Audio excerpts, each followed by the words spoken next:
Ora viva, sejam muito bem-vindos a mais um novo vídeo aqui na nossa Casa Europa.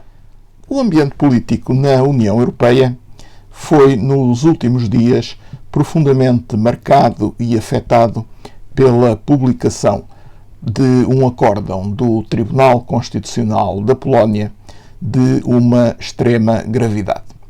Segundo o entendimento dos juízes constitucionais de Varsóvia, o direito polaco, isto é, concretamente e sobretudo a Constituição da Polónia, sobrepõem-se e têm primazia sobre o direito europeu, isto é, sobre os tratados da União Europeia. Afirmar este princípio é inquestionavelmente atentar contra um dos fundamentos principais, contra um dos pilares fundamentais em que assenta precisamente o projeto comunitário europeu.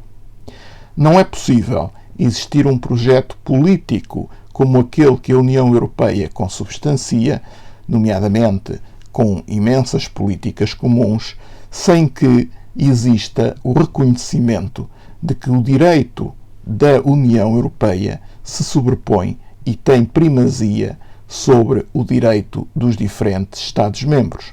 Não era possível, por exemplo, os tratados comunitários consagrarem um princípio de livre circulação de pessoas entre os diferentes Estados da União se, a seguir, se reconhecesse aos Estados-membros, através da inscrição de normas jurídicas nas suas constituições, de disposições que limitassem, que impedissem a concretização desse direito de circulação livre entre os diferentes Estados. Portanto, percebe-se com facilidade que declarar que o direito nacional tem primazia e tem prevalência sobre o direito comunitário europeu significa, na prática, atentar contra um dos principais pilares, um dos principais fundamentos do projeto político que é, neste momento, consubstanciado pela União Europeia. Aliás, esse princípio, o princípio da primazia do direito europeu, do direito comunitário, sobre os diferentes direitos nacionais, inclusivamente sobre os direitos constitucionais dos diferentes Estados, tem sido uma constante de toda a existência do Tribunal de Justiça da União Europeia e, mesmo antes dele, do Tribunal de Justiça das Comunidades Europeias. Os juízes da União Europeia, desde cedo, perceberam que sem esse princípio de prevalência das normas europeias sobre as normas nacionais não seria possível levar por diante um processo de construção ou de integração como aquele que a União Europeia se propõe realizar. É evidente que, assim que foi conhecido este acórdão do Tribunal Constitucional de Varsóvia, as reações não tardaram a surgir. E, de uma forma geral, reações totalmente críticas, totalmente desfavoráveis. Desde logo, no Parlamento Europeu, os dois principais grupos parlamentares, o grupo parlamentar do Partido Popular Europeu e o grupo parlamentar dos Socialistas Europeus, foram céleres em declarar que, perante a afirmação de um princípio desta natureza, da prevalência do direito polaco sobre o direito da União Europeia, não existiam quaisquer possibilidades da Polónia continuar a fazer parte da União Europeia. Por outro lado, o próprio Presidente do Parlamento Europeu também se apressou a instar a Comissão Europeia, cuja principal função, não o podemos esquecer, é ser verdadeiramente a guardiã dos tratados. O Presidente do Parlamento Europeu dizia, instou a Comissão Europeia a reagir com todos os meios e com todos os mecanismos ao seu dispor para desmontar esta proclamação, para desmontar esta nova postura que veio evidenciada pelo acórdão do Tribunal Constitucional da Polónia. Mas não foram só estas entidades a reagirem. Na própria Polónia, por exemplo, o Sr. Donald Tusk, que foi um antigo presidente do Conselho Europeu, reagiu de forma muito veemente e muito enfática, acusando o governo de Varsóvia de estar a querer afastar a Polónia da União Europeia, ao mesmo tempo que apressou-se a convocar os seus concidadãos para uma clara manifestação contra este princípio proclamado agora pelo Tribunal Constitucional polaco e para, ao mesmo tempo, expressar a forte adesão e o forte empenho dos polacos na sua presença e na sua pertença à União Europeia.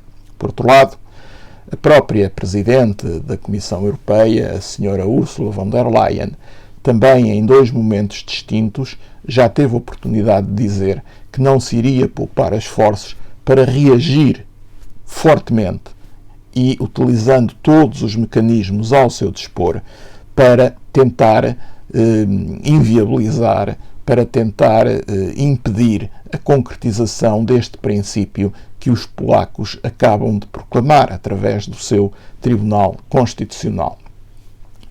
O ministro francês dos Assuntos Europeus, por exemplo, veio também dizer que, perante esta nova situação, a Polónia estava, de facto, a afastar-se da União Europeia.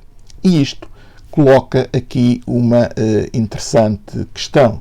Será que vamos estar em presença de uma nova saída da União Europeia?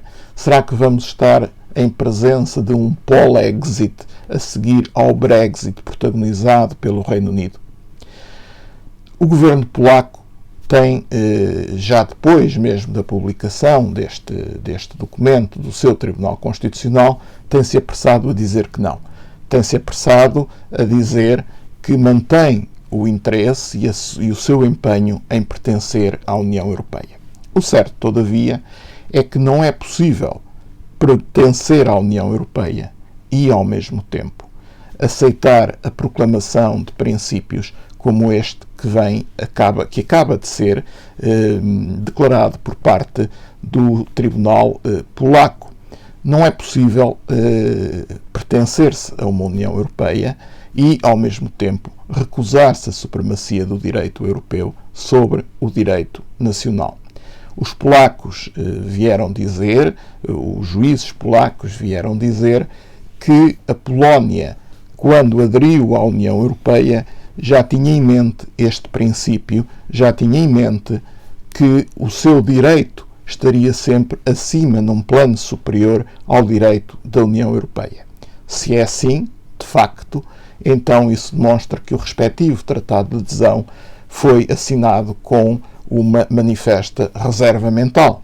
Ou seja, a Polónia não estaria de boa fé no momento em que assinou este tratado, o seu Tratado de Adesão à União Europeia. Por outro lado, afirma-se também no acórdão a que estamos a fazer referência que a Polónia quer manter intacta a sua soberania, pretende manter intacta a sua soberania, apesar da sua pertença à União Europeia. E vem esclarecer que há várias normas nos tratados europeus que põem em causa essa mesma soberania. Ora, sejamos claros, isto é uma evidência. Nenhum Estado que adere à União Europeia pode, ao mesmo tempo, dizer que quer integrar a União Europeia e manter intacta a sua soberania. Não nos podemos esquecer que logo desde os momentos fundadores das comunidades europeias, estas assentaram num princípio de partilha de soberanias. Ou seja, os Estados entenderam que para melhor alcançarem determinados objetivos, tinham que transferir para as comunidades e para, neste caso, neste momento, a União Europeia, uma parcela das suas competências próprias, por forma a assim melhor conseguirem alcançar objetivos de interesse comum. O processo comunitário assenta e baseia-se num princípio de partilha de soberanias. E esse princípio de partilha de soberanias é incompatível, é inconciliável com a defesa, com a manutenção das soberanias próprias dos Estados-membros. não existe essa possibilidade e é uma impossibilidade e é uma inviabilidade pretender manter os dois princípios, ou seja, defender a soberania intacta de um Estado-membro e, ao mesmo tempo, manter o interesse na sua permanência na União Europeia. Ora bem, este é um assunto que seguramente irá continuar a ter repercussões futuras, até porque nós não nos podemos esquecer que, neste momento, por exemplo, a Polónia ainda tem pendente a aprovação do seu programa de recuperação e de resiliência. Na pendência deste processo, na pendência desta ação que estava a ser julgada no Tribunal Constitucional de Varsóvia, a Comissão Europeia ainda não aprovou a libertação de 36 mil milhões de euros, que é quanto a Polónia terá a receber da parte da União Europeia.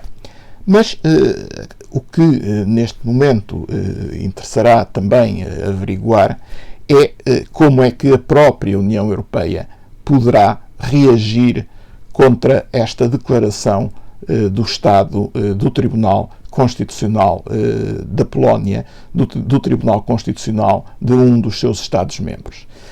Basicamente, aquilo que tem surgido nas intervenções dos diferentes analistas é que existiriam apenas dois caminhos. Um primeiro, através do recurso aos mecanismos do Tribunal de Justiça da União Europeia, embora se reconheça que poderia ser um caminho possível, mas de uma eficácia muito duvidosa, e, em segundo lugar, que a Polónia poderia vir a ser alvo de um procedimento que está previsto nos tratados comunitários, que impedisse o Estado de votar nas instituições comunitárias, precisamente por estar numa situação de violação de princípios fundamentais do ordenamento da própria União Europeia. O problema que aqui se coloca, relativamente a esta segunda opção, é que a aplicação dessa norma prevista no artigo 7º do Tratado da União Europeia, a aplicação dessa norma, dizia, supõe o voto unânime dos Estados que compõem a União Europeia, com exceção, obviamente, do Estado-alvo da medida a ser adotada.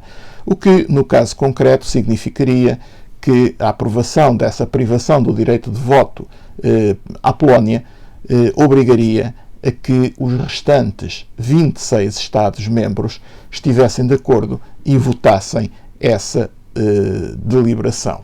Ora bem, ao longo dos tempos, sobretudo dos tempos mais recentes, a Polónia tem tido um aliado muito significativo e de muito peso no Conselho Europeu. Estou-me a referir concretamente à Hungria. A Polónia e a Hungria, em várias situações, têm bloqueado decisões do Conselho Europeu que requerem a unanimidade para serem aprovadas. Fizeram-no, por exemplo, durante algum tempo, relativamente à aprovação do último orçamento comunitário.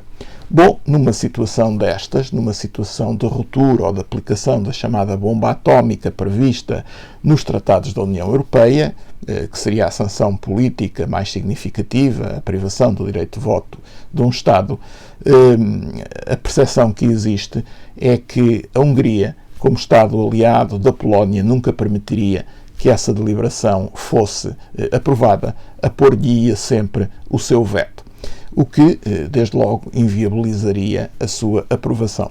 Há, portanto, aqui a consciência de que a União Europeia está perante um problema de grande dificuldade, está perante um problema que não terá uma resolução fácil, um problema que seguramente se vai arrastar no tempo e que ainda não é possível prever como irá acabar.